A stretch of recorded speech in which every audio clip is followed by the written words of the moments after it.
Periodically, I do how-to videos here on KevCentral, and this fits into that category, though it's a little special because it will be the first how-to, or at least the first one I know of, on the new ProRush 8-speed and 7-speed derailleur that come on the new Schwinn Boundary and the new Schwinn Taff.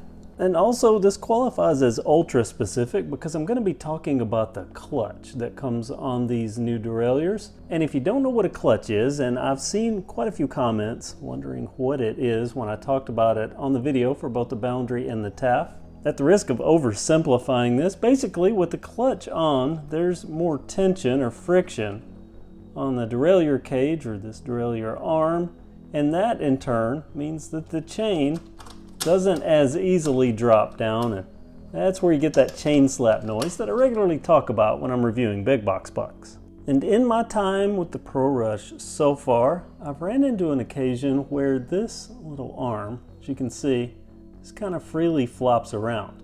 After a couple of rides on the trail, noticed after I would hit some rough areas, it would get noisier, and I'd look down and see this was down, and I would press it back into place. And it slowly got looser and looser until, as you can see here, and I overly loosen this just to exaggerate the effect, but there's no tension. So nothing that's going to keep it in place in this on position. So if that happens on the ProRush, what do? Fortunately, this is an easy fix. There are two hex bolts that hold this cap on. The hex wrench, loosen those and take them both off. And we're going to remove this cover. You can see nothing on the inside, nothing fancy there. And this is our clutch mechanism.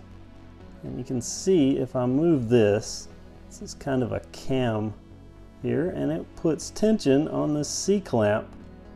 There's a screw up on the top. Let me see if I can get you a better camera angle. Here, up on the top, you'll see right there. There's another hex screw, and that puts tension on this little C-clamp. I have tightened this off camera, and I've got it to the point that I want. You can see there is actual tension there now.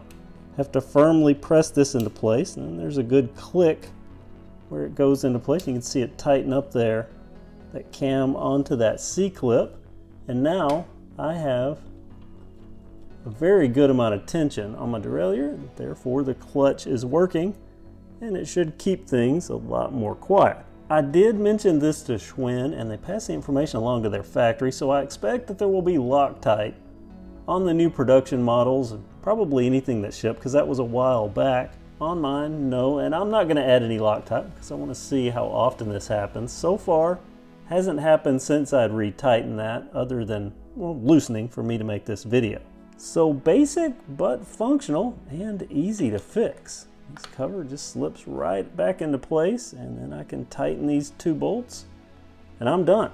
There's a quick tutorial on how to adjust the clutch on one of these new ProRush 7 or 8-speed derailleurs. I hope you enjoyed this video and found it useful. If you liked it, give it a thumbs up, and if you're new here, I hope you subscribe, and you have that notification bell active so you don't miss anything. Plenty of new upcoming videos, including the installation of a tapered fork on one of these bikes. So you're going to want to make sure you hang around for that. Thanks for watching, and have a great day.